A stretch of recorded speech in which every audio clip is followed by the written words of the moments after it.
जय हिंद। आप सभी को मेरी तरफ से प्यार भरा नमस्कार। आशा करता हूँ आप सब बढ़िया हैं और आपकी तैयारी भी बढ़िया चल रही है। स्टूडेंट्स, पिछली क्लास में मैंने आपको 1773 का एक्ट पढ़ाया था, रेगुलेटिंग एक्ट ऑफ 1773। और आज हम पिट्स इंडिया एक्ट के बारे में पढ़ेंगे। अगर आप थंबनेल देखकर आए हैं तो आपको लग रहा होगा कि सर ने लिखा हुआ था कि आज हम पिट्स इंडिया एक्ट के बारे में पढ़ेंगे, पर यहाँ पे आपको स्क्रीन में दिख रहा अमेंडिंग एक्ट ऑफ 1781। तो मैं आपको एक बात बताना चाहता हूँ कि जो रेगुलेटिंग एक्ट ऑफ 1773 आया हुआ था उसमें कुछ कमियां थी। उन कमियों को दूर करने के लिए ब्रिटिश गवर्नमेंट ने क्या किया था कि पिट्स इंडिया एक्ट के पहले एक एक्ट बनाया था जिसको इन्होंने नाम दिया था अमेंडिंग एक्ट ऑफ 1781। ठीक है, तो अभी हम अमेंडिंग एक्ट ऑफ 1781 के बारे में पढ़ेंगे और उसके बाद हम लोग पिट्स इंडिया एक्ट के बारे में पढ़ेंगे, क्योंकि जो अमेंडिंग एक्ट में चेंजेस हुए थे उनका जो कनेक्शन है वो पिट्स इंडिया एक्ट से है। तो जब तक आप अमेंडिंग एक्ट ऑफ 1781 नहीं समझ जाते हैं तो आपको पिट्स इंडिया एक्ट ऑफ 1784 नहीं समझ में आएगा। ठीक है, चलिए तो देखते हैं अमेंडिंग एक्ट ऑफ 1781 के क्या प्रोविजंस थे। सबसे पहले कहता है in a bid to ratify. इसमें कह रहा है कि हम चाहते थे इसको रेटिफाई करना। ठीक है, in a bid to ratify the defects of the regulating act of 1773। कहता है कि रेगुलेटिंग एक्ट जो 1773 आपका था उसमें कुछ कमियां थी। ठीक है ना, यहाँ पे कहता है डिफेक्ट्स। डिफेक्ट्स मतलब क्या होता है? कमी। उसमें कुछ कमियां थी तो उनको रेक्टिफाई करने के लिए, मतलब इन कमियों को दूर करने के लिए the British parliament pass the amending act of 1781। तो ब्रिटिश पार्लियामेंट ने क्या किया, जो 1781 का अमेंडिंग एक्ट था उसको पास किया हुआ था। Also known as the act of settlement. ये आपके लिए इंपॉर्टेंट है, आपको पता होना जरूरी है। ऑब्जेक्टिव में पूछ लेता है which act is known as act of settlement. तो आपको ये पता होना जरूरी है कि जो रेगुलेटिंग एक्ट आया हुआ था, या फिर आप ये कह सकते हैं अमेंडिंग एक्ट ऑफ 1781 आया हुआ था, इसी को हम लोग कहते हैं द एक्ट ऑफ सेटलमेंट। क्योंकि जो पहले कुछ कमियां थी उनको दूर करने के लिए इस एक्ट को लाया गया था, इसीलिए इस एक्ट को हम लोग कहते हैं द एक्ट ऑफ सेटलमेंट। ठीक है, तो देखिए सिंपल सा है कि जो 1773 का रेगुलेटिंग एक्ट आया हुआ था उसमें कुछ कमियां थी, उसमें कुछ डिफेक्ट थे। ठीक है ना, तो उसको रेटिफाई करने के लिए, उसको सुधार करने के लिए गवर्नमेंट ने क्या किया, 1781 में एक्ट लाया जिसको हम लोग कहते हैं अमेंडिंग एक्ट, या फिर आप ये कह सकते हैं एक्ट ऑफ सेटलमेंट। ठीक है, चलिए आगे देखते हैं। The features of this act were as follows. अब इस एक्ट के जो फीचर थे, इसकी जो विशेषताएं थी वो कुछ इस प्रकार थी। पहला है it exempted the governor general and the council. जो गवर्नर जनरल था, अभी तक हम लोग तो जनरल बोलते थे लेकिन अब गवर्नर जनरल के नाम से जाने जाते थे। और महाराष्ट्र का जो गवर्नर जनरल था और बॉम्बे का जो गवर्नर, सॉरी बॉम्बे और मद्रास आप लोग कह सकते हैं। ठीक है, महाराष्ट्र निकल जाता है। तो बॉम्बे और मद्रास के गवर्नर जनरल क्या किया गया था, कलकत्ता के गवर्नर जनरल के अधीन कर दिया गया था। ठीक है, जो गवर्नर जनरल ऑफ बंगाल था उसके अधीन उन दोनों को कर दिया गया था। तो यहाँ पे कहता है कि it exempted the governor general and the council from the jurisdiction of the supreme court. देखिए, आपको पता है कलकत्ता में सुप्रीम कोर्ट इस्टेब्लिश किया गया था फोर्ट विलियम में। ठीक है, तो उसके जो जजेस थे उनको कुछ पावर्स भी दी गई थी। ठीक है, एक चीफ जस्टिस हुआ करता था और 3 अदर जजेस हुआ करते थे। ये मैंने आपको पिछली क्लास में एक्सप्लेन किया हुआ था। तो आपको ये पता होना जरूरी है कि जो 1781 का एक्ट लाया गया था, ठीक है ना, जिसे हम लोग अमेंडिंग एक्ट कहते हैं, तो इसने एग्जेम्प्ट कर दिया था। एग्जेम्प्ट कर देना मतलब क्या होता है, हटा देना। ठीक है ना, एग्जेम्प्टेड किनारे कर देना या फिर हटा देना हम लोग बोलते हैं।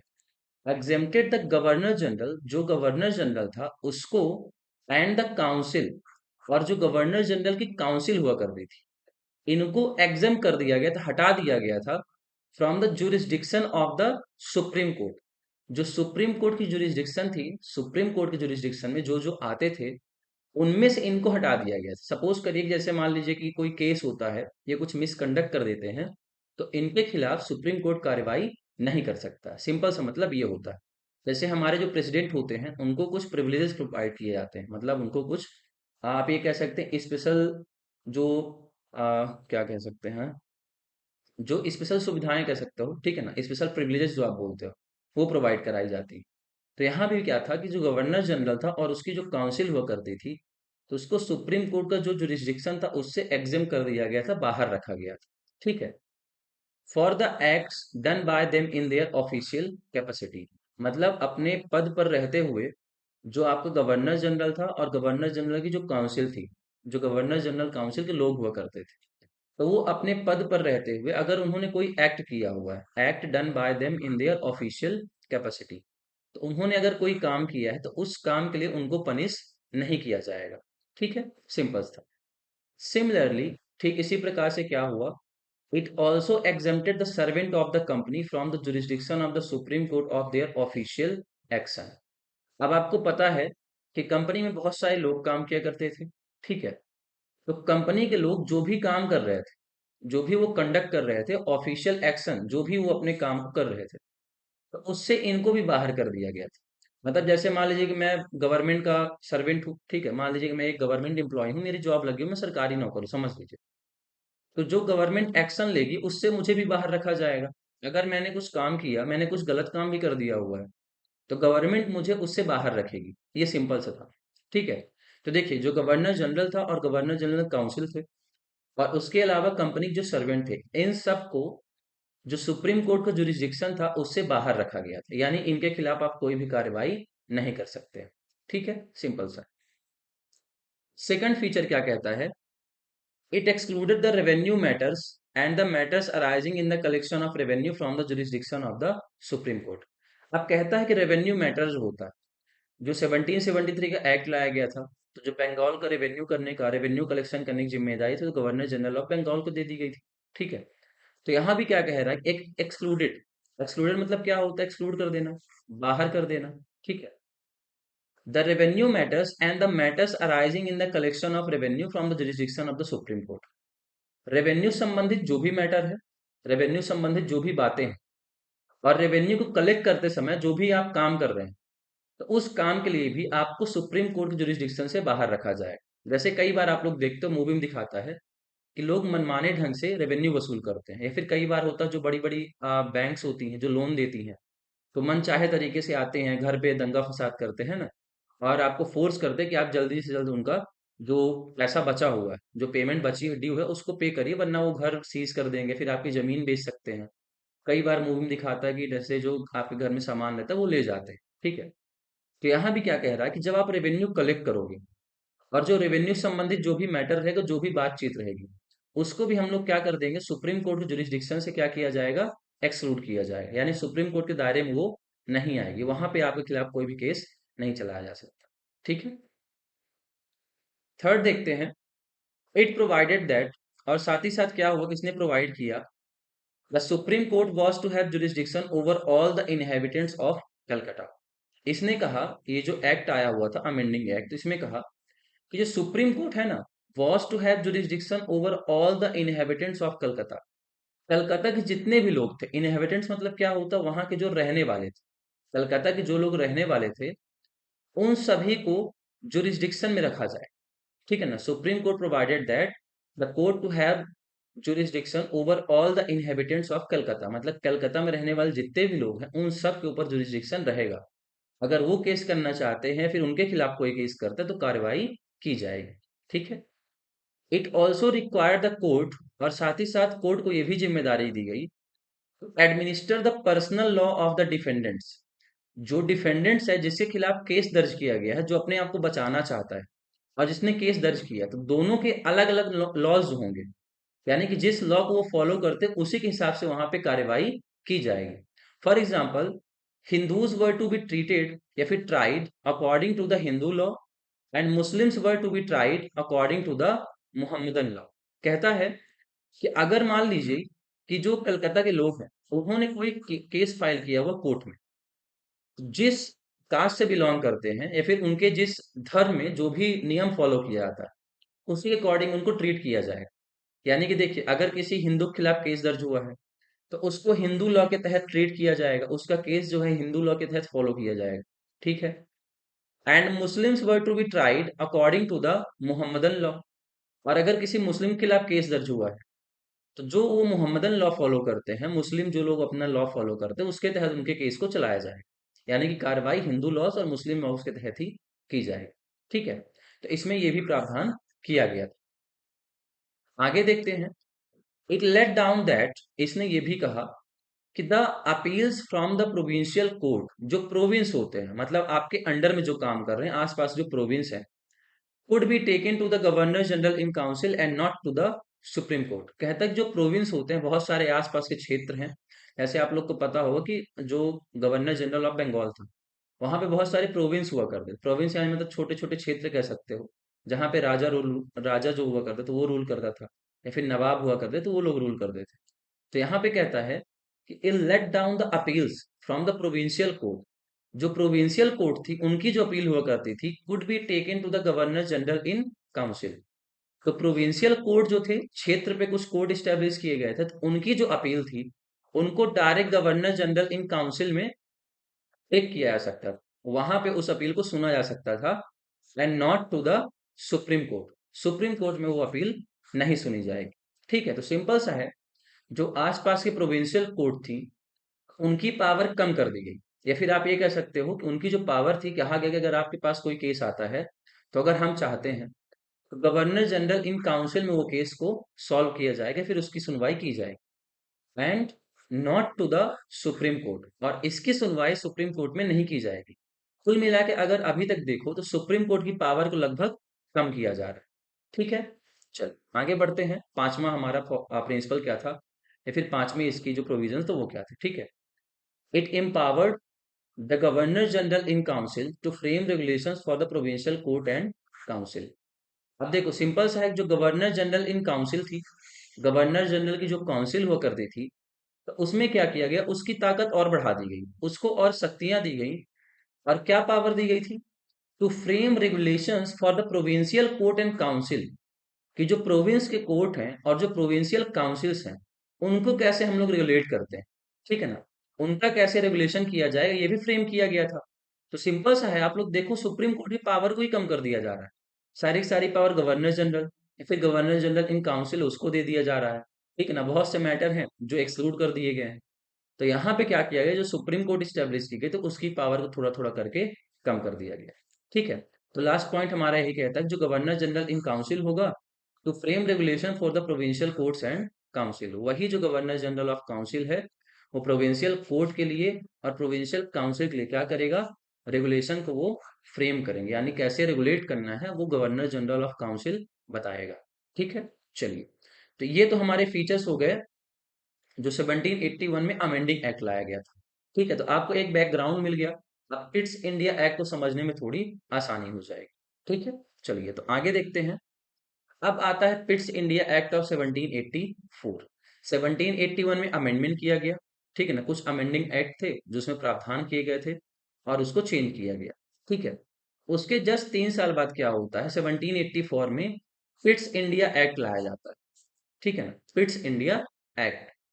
The next important act was the Pitt's India act of 1784। अगला जो आपका महत्वपूर्ण एक्ट था, वो 1784 का था, पिट्स इंडिया एक्ट लाया गया था। ठीक है, the feature of this act were as follows. इसके जो फीचर थे वो कुछ इस तरीके से। लेकिन फीचर को जानने से पहले आपको यही जानना जरूरी है कि पिट्स इंडिया एक्ट कैसे नाम पड़ा।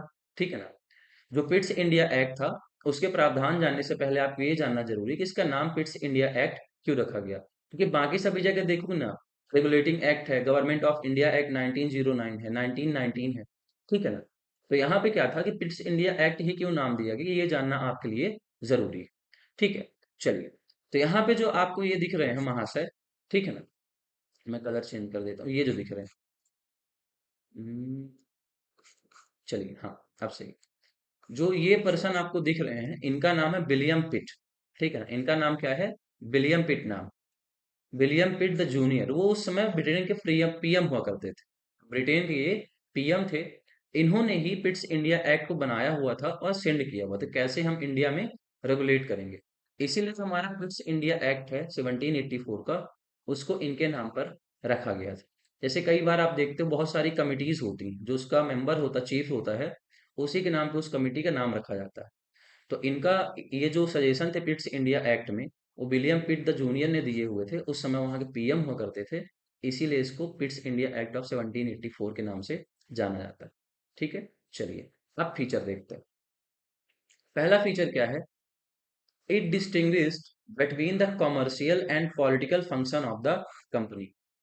पहला इसका जो प्रावधान था, पहला इसका जो आप ये कह सकते हो कि प्रोविजन था, उसमें क्या किया गया कि कंपनी की जो कॉमर्शियल यानी कि व्यापारिक और पॉलिटिकल गतिविधियां होती, यानी कि राजनीतिक, ठीक है, व्यापारिक जो थी हमारी कॉमर्शियल एक्टिविटीज जो हुआ करती थी, और साथ ही साथ हमारे पॉलिटिकल फंक्शन जो हुआ करते थे, यानी राजनीतिक काम क्या ये यहाँ पे कर रहे हैं, उन दोनों को क्या किया गया, डिस्टिंग्विश कर दिया गया, अलग अलग कर दिया कि व्यापारिक एक्टिविटीज आप अलग करिए और पॉलिटिकल एक्टिविटीज आप अलग करिए। अब इनको क्या कर रहे थे ये लोग, डिस्टिंग्विश कर दिया था इन्होंने, मतलब दोनों को बाइफरकेट कर दिया था, अलग अलग थे। ठीक है, सेकंड क्या कहता है, it allowed the court of directors to manage the commercial affair. अब जो कोर्ट ऑफ डायरेक्टर थे, ठीक है ना, जो हमारे कोर्ट ऑफ डायरेक्टर्स थे, तो उनको क्या कहा गया कि आप मैनेज करेंगे कॉमर्शियल अफेयर, ठीक है ना, यानी जो व्यापारिक गतिविधियां होती हैं, तो व्यापारिक गतिविधियों को काम करने का जिम्मेदारी किसको दिया गया था, कोर्ट ऑफ डायरेक्टर्स को, कि जो भी यहाँ पे हम लोग काम कर रहे हैं, व्यापार संबंधित जो भी आप काम कर रहे हैं, तो उसकी जिम्मेदारी अब आपकी है। कोर्ट ऑफ डायरेक्टर को कॉमर्शियल अफेयर्स सौंप दी गए। ठीक है, लेकिन क्या हुआ कि but created a new body called board of director. एक नई बॉडी इन्होंने बना दी।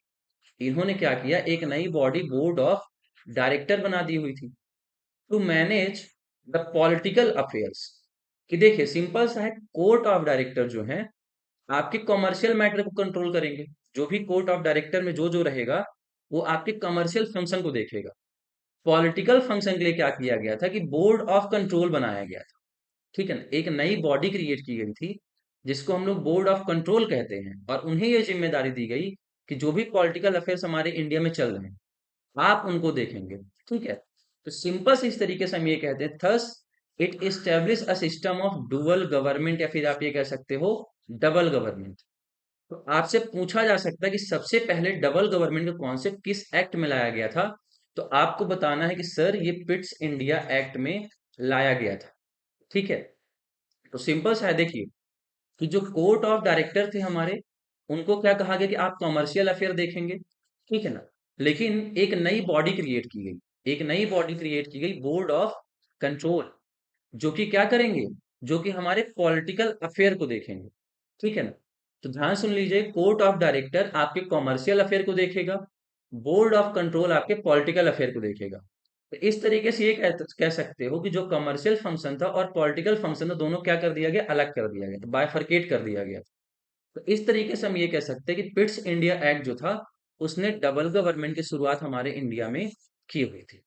ठीक है, चलिए, तो ध्यान रखिएगा, पिट्स इंडिया एक्ट को डबल गवर्नमेंट की शुरुआत करने के लिए कहा गया था, इसलिए आपको ये याद रखना जरूरी है। और इसी में क्या किया गया कि पॉलिटिकल अफेयर जो कंपनी का था और जो कमर्शियल अफेयर था, दोनों को अलग अलग कर दिया गया, कोर्ट ऑफ डायरेक्टर और बोर्ड ऑफ कंट्रोल यहाँ पे बना दिए गए थे।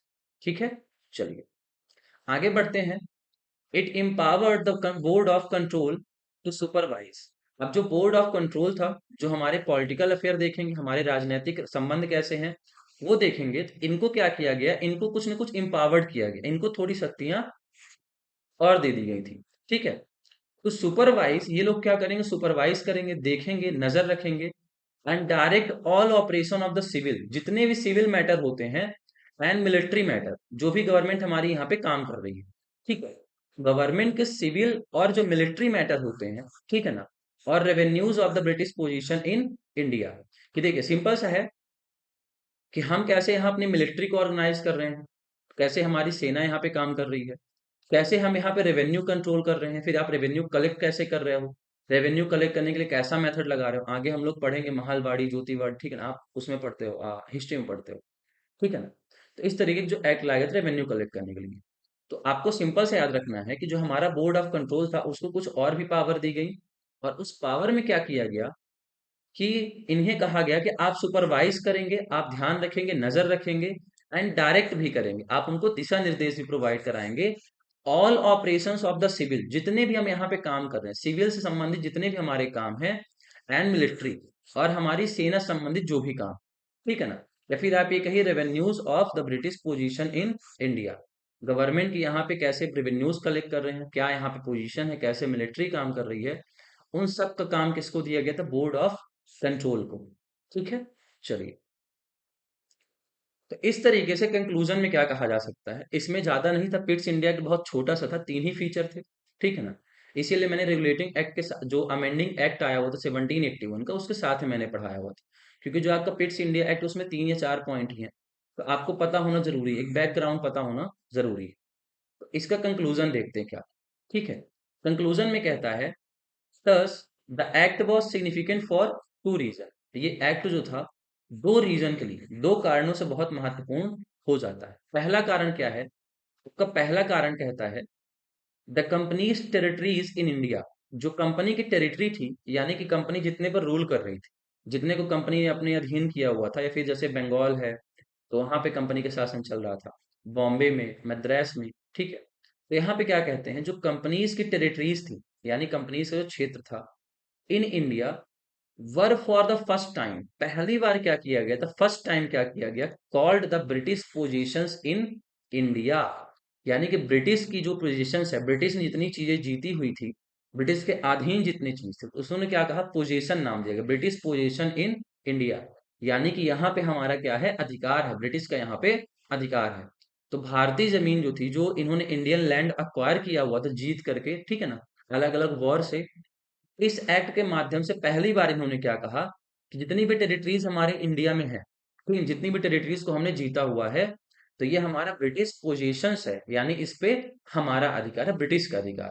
पहली बार ये कहा गया। और दूसरा इसका सिग्निफिकेंस क्या था, सेकंड सिग्निफिकेंस था, the British government was given to supreme control over company's affair and its administration in India.